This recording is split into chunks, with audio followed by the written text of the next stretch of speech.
You are listening to the Life Coach School podcast with Brooke Castillo, episode number 509. Welcome to the Life Coach School podcast, where it's all about real clients, real problems, and real coaching. And now, your host, Master Coach Instructor, Brooke Castillo. Hey, beautiful friends. So glad you're here. Today, I want to talk to you about goal achievement. And the reason why I want to talk to you about this is because of my son, Christian, who's a golfer, and a conversation that we had, and how important it is to acknowledge when you've achieved a goal and to take a moment and pause and reflect before you just move on to the next one. And also the other side of goal achievement that isn't talked about a lot. And I've talked about it a little bit, especially with my weight loss clients, the downside of goal achievement. But I want to talk to you about it a little bit more in depth today and maybe help you as you're going through this process of evolving and growing and creating more for your own life, that you take the time to celebrate and you also take the time to really be aware of identity shifts that can happen and changes of heart that can happen when you are goal creating and when you are goal achieving. So let me use the example. I'll kind of use the trajectory of my own career, and I'll sprinkle in some of what's going on with Christian, who is my golfing son, who is trying to become pro and is well on his way to becoming a pro golfer. So I have been in business at the Life Coach School or as a coach for 20 years now, a good solid 20 years from when I very first was like brand new. And the growth that I have had and the goals that I have set along the way have been increasingly big and exciting and awesome. And lots of work has gone into becoming the person who could achieve the level of success that I had set out to do. And I remember I was sitting talking to Christian the other day, and he's very hungry right now. He's very excited about the possibilities of finishing college and going on tour and being able to play golf full time and having that be his number one focus, not even having to focus on school. And I get a sense from him that he just can't wait to get to that point where he wins a pro tournament, right? And I get that. I want that for him so much. And I want, for all my clients who have personal goals in their life, they want to lose weight or they want to, create a business and have it make money. I get that. But that energy that you have, that I had before I made my first 100K in business, was the best energy I think I've ever had. And the energy that I had to get to 100K still had a lot more fear in it. And then the energy that it took for me to get to 1 million was less fear, I think, and more excitement of like really understanding and believing that I could do that.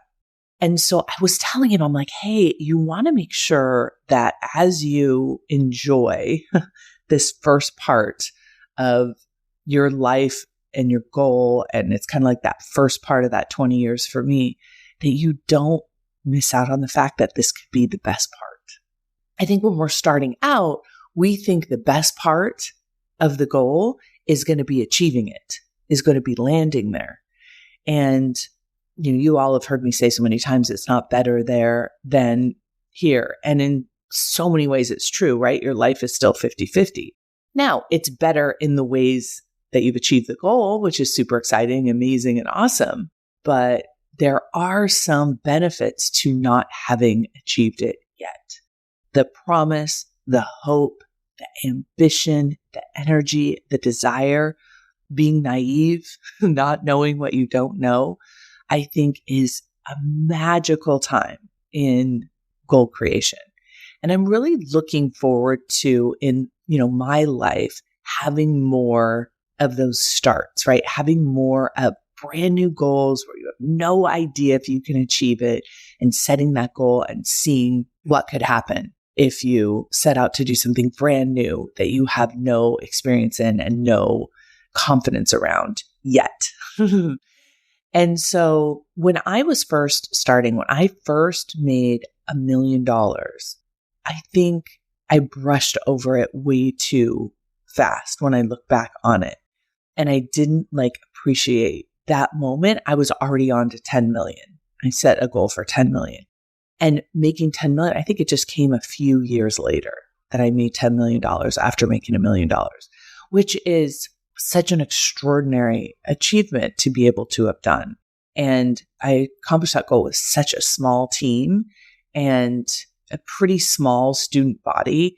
And I would say less effort than was expected to make $10 million, because I had that on my goal list. And I did not believe when I put it on my goal list with my heart that I could achieve $10 million in a year.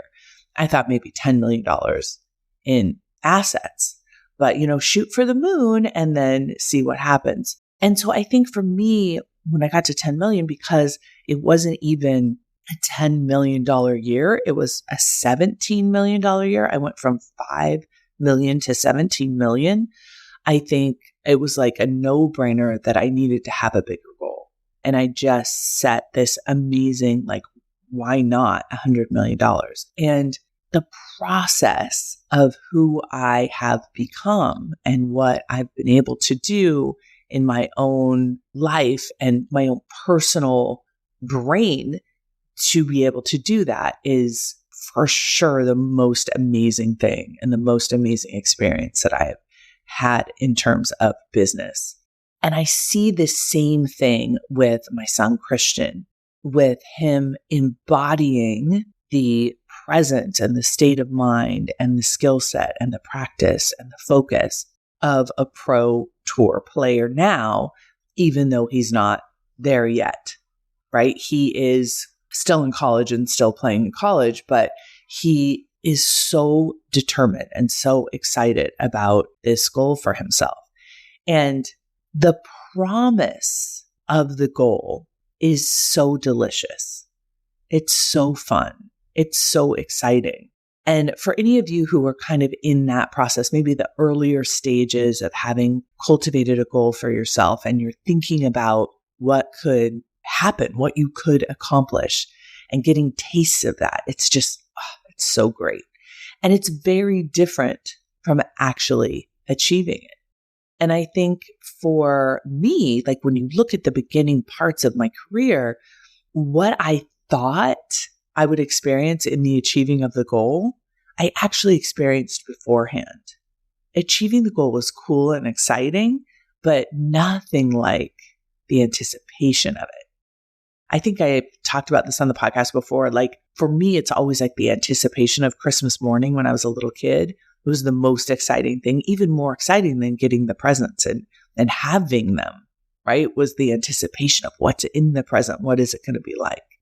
And so one of the things that I really want to encourage all of you to do is to celebrate your progress, to celebrate your accomplishment, to celebrate how far you've come. And for some of you, you may not have won a golf tournament yet. For some of you, you may not have made the amount of money you want to make yet, but you have grown and you have achieved something and you have made progress if you've been working towards your goal. And it's really important to acknowledge all of that. Who have you become just from having set the goal? Not from achieving it, but from having set the goal. Who have you become? I think that's where the magic of the human brain can come in, because it's when you set a new possibility for your life, it can alter you. It can alter your thought patterns, your feeling patterns, and your actions so well. So once you have achieved that goal, even if you've already set a new one, take at least 10 minutes. And for some of you, this will be a long time to celebrate and list those accomplishments. What have you done? How have you done it? What was hard? How can you celebrate and be proud of yourself in that achievement of that goal, right? Then the second thing I think is an important thing to do is to also evaluate, where did things go wrong? Where were the unexpected things? Where were the challenges that you can learn from, that you can put in your toolbox, that you can take with you, that you can use as kind of a map of things to avoid, things to not do again? I know for sure when I made $52 million one year, that even though we had accomplished a huge milestone in that way, it was such a learning year. I did so many things wrong that year. I did so much hard hustle work. Like, I wore myself out that year. I really burnt myself out. And so I had to sit back and be like, okay, like, this is not, sustainable. This is not something that I want to continue to do, and sit back and really evaluate that. Yes, celebrate it and be excited and enjoy that space of accomplishment, and also look at what worked and what didn't, for sure. And then, and only then, create the new goal. And really think about, what is a goal that will help you become the person you most want to be? I think that's such a great question. And for me, it's the goal that has the most challenges, the most kind of tests, the most obstacles to my human evolution, I guess, is how I like to set goals. And that's why I like to set these huge, impossible goals. And I think I've told most of you that I read this book, The Last Word on Power, and it's all about doing the impossible. It's about doing impossible things. And that book really changed my life. And it made me understand that my relationship with my goal is so important. Not just setting goals, but my relationship with it and with myself, past, present, and future, to create and manifest the things that I want to create in this world. And so when I set that goal for 100 million, in that moment, I was changed. I was a person that had $100 million goal. It was crazy to even think about. And I didn't just have this goal inside. I said this goal out loud, which I knew would ruffle a lot of feathers, would create a lot of challenges for me, but would also inspire a lot of people. And so I was ready for that, really excited about that. And I watched this happen also with Christian. I said to him the other day, I said, where you are now was once your dream, right? Where you are in this moment, playing D1 golf in a tournament, shooting a 65, going around this course with really straight putts and really straight drives. This was your dream 3 years ago, what you're doing right now. And you're mad that you're not further along. You're mad that you're not winning at a different level. And I get that, but I just don't think that's going to serve you as well as really appreciating what you have been capable of and what you have created so far.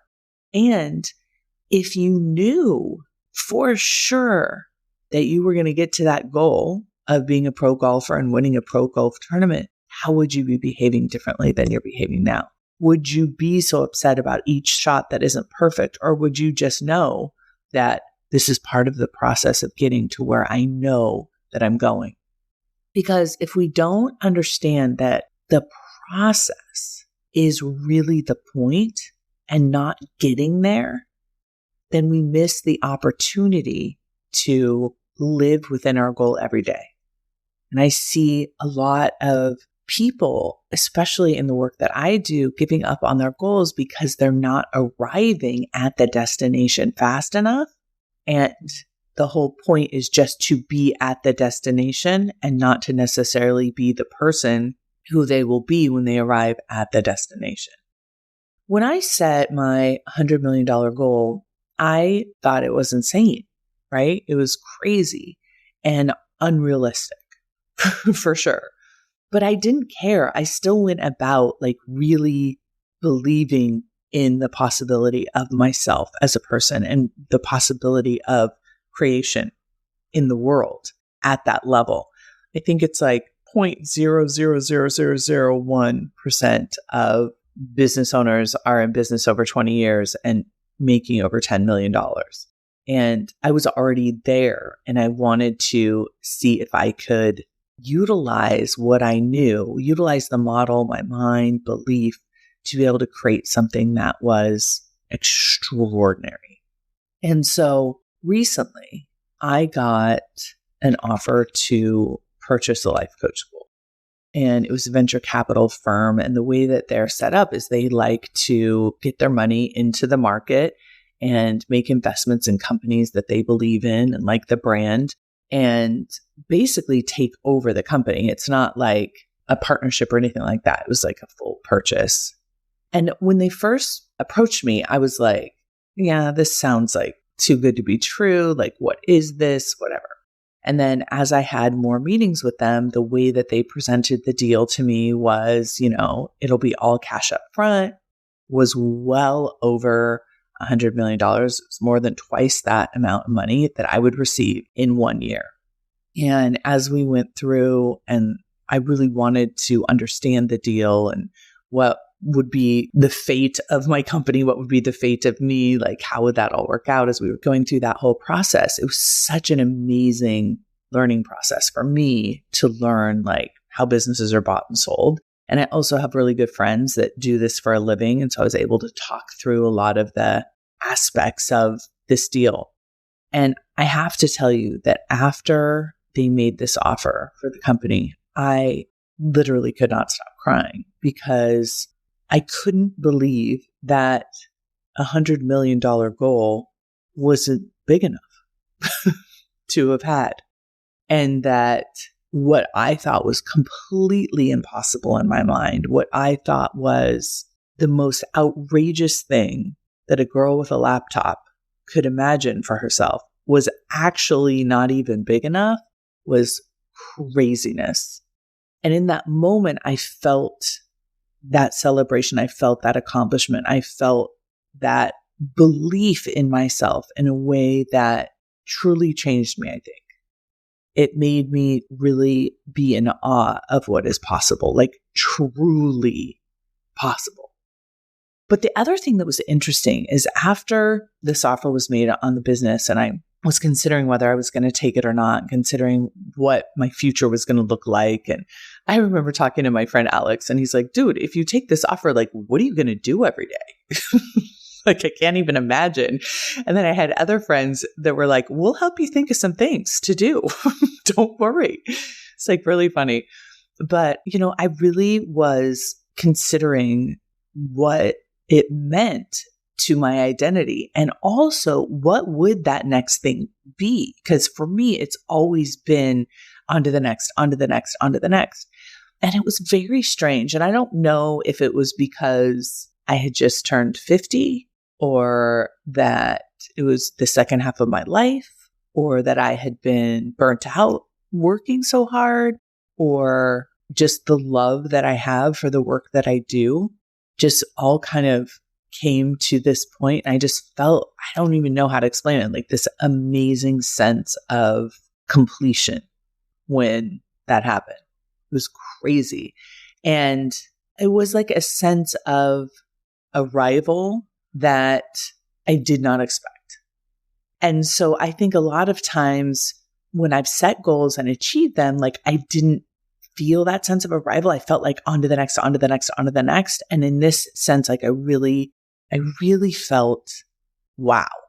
And I want to be clear. I was talking to a friend about this. Like, this wasn't for me about money. Like, I already have enough money. It wasn't about that at all. And it wasn't like, oh, people are like, oh, you're set for life. I'm like, I'm already set for life. It has nothing to do with that. It has to do with blowing my own mind, like completely, and giving myself a chance to do that and then actually doing that. So I was telling this to Christian. I was saying, like, when you actually win a pro tournament, it will be this sense of full excitement and accomplishment. But I don't think that it will be like, I've arrived and I'm done for him, right? Until maybe he's won, I don't know, 20, 25, whatever the ultimate goal is. And so I told him, hey, it's really important for you to understand that you have the long journey, the long 20 years of goals in front of you, and to make sure that you enjoy the ride and you make sure you pause to celebrate those accomplishments. And so ever since that time, I have been so full of true abundance. And it's changed the way I think about myself. It's changed the way I think about money in so many amazing, profound ways. And that's one of the things that I'm going to be talking about in this class, Money is Your Friend, where I'm going to be talking about wealth and talking about how it manifested in my life and how I utilize it in my life in a way that is like, I don't know, so incredibly exciting that I want to share, especially with women. So obviously I did not take the deal. I did not take the offer. There were a couple of main reasons I didn't do that. One of which is that I love my company. I love the work that I do. And I didn't feel that the people that were buying the company were aligned with the mission that I'm aligned with. And so it's funny because everyone who thinks I'm obsessed with money is like, of course she will take that deal. Of course she'll take that money and run. That's all she cares about. But that's actually not even close to being true. I care about who I've become in the process for setting super big, huge, achievable goals. And I have a lot of friends this happens to. It's like, oh, I got an offer for this much money. Maybe I should try to go get more. Maybe I should try to make more than 400, 500, $1 billion. That did not happen for me at all. I did not feel that sense of I need to make bigger financial goals at all, which is so fascinating to me to like watch where I am in terms of my identity now. Now, the other piece of this that I want to talk about for me, it was like super amazing experience to feel like I had that level of goal achievement. But I think for some people, when they get to that level, I know for many people that I've read about, like public figures in business, and for people that I work with all the time, there can be a huge letdown when there's goal achievement. There can be a huge disappointment in what it actually delivered. With weight loss clients, I see it all the time because when I was trying to lose weight, it was always like, well, as soon as I get thin, then everything will be rainbows and daisies and I'll be happy and everyone will love me and I'll never have to struggle again. I mean, I know it sounds insane, but it's almost like the projection of perfection onto thinner people was a promise to not have to be who I was. And I've watched this happen with a lot of my clients who've lost a significant amount of weight and then they get anxious or they get depressed because the promise of a better life was out there in thinness. And now that they have it, they feel like they lose some sense of that promise of the better life. The truth is, being thinner than you are now only changes, your body size, period. It doesn't change your brain. You don't lose fat in your brain. You don't lose the nonsense in your brain unless you do the work of cleaning that out. And the work doesn't end when you've lost all the weight. That's where a lot of the work begins, especially for my clients who've lost over 100 pounds. There's a huge identity shift that happens and work that needs to happen along the way. I've read about a lot of people who have venture capital their business and then sold them, who have a huge sense of kind of purposelessness once they've sold the business. It's like they have this huge pile of cash for their bank account and they've achieved that thing that they thought they always wanted to achieve, which was to sell their business for many multiples and, put their thing out in the world and have it funded. And now they're rich. And, maybe they take some time off and they enjoy that money and relax, but then many of them get frustrated and depressed. They wish they wouldn't have given, their business up to someone else or have someone else run it. I've read a lot of articles of people, founders that get funding for their business and they get ousted from their own business because, the board of directors doesn't want them in there anymore. And it can cause a lot of, I think, unnecessary pain because, you got what you wanted, right? You achieved your goal.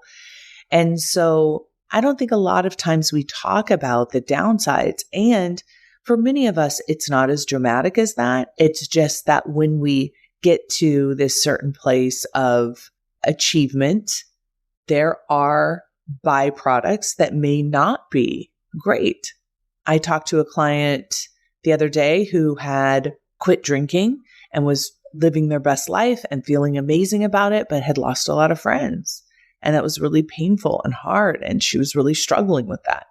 And even though she achieved the goal that she wanted, there are sometimes things that come along with that achievement that need to be kind of digested and processed and considered.